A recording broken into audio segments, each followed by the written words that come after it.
அனைவருக்குமே வணக்கம். சற்று முன் கிடைத்திருக்கக்கூடிய ஒரு மிக மிக முக்கியமான செய்தி ஒன்று வெளியாகியுள்ளது. சற்று முன் கூட்டணியை அறிவித்தார் விஜய். அரசியலில் பரபரப்பு.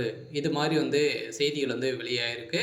ஸோ விஜய் அவர்கள் பார்த்தீங்கன்னா அனைவருக்குமே தெரியும். விஜய் அவர்கள் தாவேகா என்ற புதிய தமிழக வெற்றிக்காலம் கட்சி ஒன்று ஆரம்பித்து இப்போ பிரச்சாரத்தில் அனைத்து மாவட்டத்துக்குமே சென்று பரப்புரை ஆற்றியிருக்கக்கூடிய நிலையில் இப்போ அதிரடியாக பார்த்தீங்கன்னா விஜய் அவர்கள் ஏற்கனவே எந்த ஒரு கூட்டணியும் இல்லாமல் தனித்து தான் நிற்க போகிறோம் அப்படின்ற மாதிரி பார்த்தீங்கன்னா ஸோ தாவேக்காவுடைய மேலிடம் சொல்லியிருந்தது. ஸோ விஜய் அவர்களும் சொல்லியிருந்தார். ஸோ இதை தொடர்ந்து இப்போ அதிரடியாக பார்த்தீங்கன்னா ஒரு மிகப்பெரிய கூட்டணி அமைந்திருக்கு. சொல்ல பார்த்தீங்கன்னா விஜய் அவர்கள் அதிகாரப்பூர்வமான அறிவிப்பு வெளியிட்ட போகிறாரு.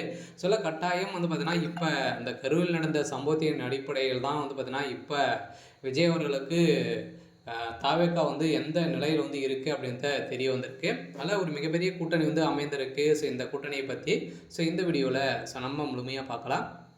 ஸோ அதுக்கு முன்னாடி நம்ம சேனலுக்கு இப்போ தான் நீங்கள் முதல் முறையாக வந்திருக்கீங்க அப்படின்னா மறக்காமல் நம்மளுடைய சேனலை சப்ஸ்கிரைப் பண்ணி சப்போர்ட் பண்ணுங்கள். ஸோ வாங்க வீடியோக்குள்ளே போகலாம்.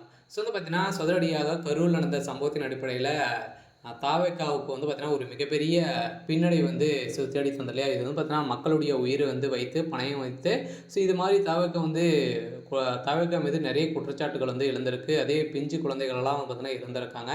ஸோ இந்த சம்பவத்தின் அடிப்படையில் எக்கச்சக்கமான ஊடகங்கள் பார்த்தீங்கன்னா விஜய் அவர்கள் குற்றவாளியாகவே பார்க்கப்பட்ட நிலையில் விஜய் அவர்களுக்கு இதற்கும் எந்த ஒரு தொடர்பும் இல்லை. இது திமுக செய்த ஒரு மிகப்பெரிய கூட்டு சதி அப்படின்றத இப்போ நிறுவனமாக இருக்குது. ஸோ இந்த நிலையில் தான் இப்போ அதிரடியாக பார்த்தீங்கன்னா விஜய் அவர்களுக்கு பின்னிருந்து எந்த ஒரு பலமும் இல்லாத நிலையில் தான் இந்த அளவிற்கு திமுக இறங்கி செஞ்சுருக்காங்க. அதே மாதிரி அதிமுக நடந்தக்கூடிய பிரச்சாரத்திலும் பார்த்தீங்கன்னா எந்த ஒரு பிரச்சனையும் இல்லாமல் இருக்கா. அந்த அளவுக்கு அதிமுகவு மிகப்பெரிய பவர்கள் தான் இருக்குது. இந்த நிலையில் தான் இப்போ அதிரடியாக பார்த்தீங்கன்னா விஜய் அவர்களுக்கு எடப்பாடி பழனிசாமி அவர்கள் ஃபோன் கால் மூலமாக பேசியிருக்காரு. இது மாதிரி பார்த்தீங்கன்னா ஏற்கனவே ஒரு மிகப்பெரிய கூட்டணி வைக்க போகிறோம் அப்படின்ற மாதிரி பார்த்தீங்கன்னா விஜய் அவர்களுக்கு எடப்பாடி பழனிசாமி அவர்கள் பேசியிருக்காரு.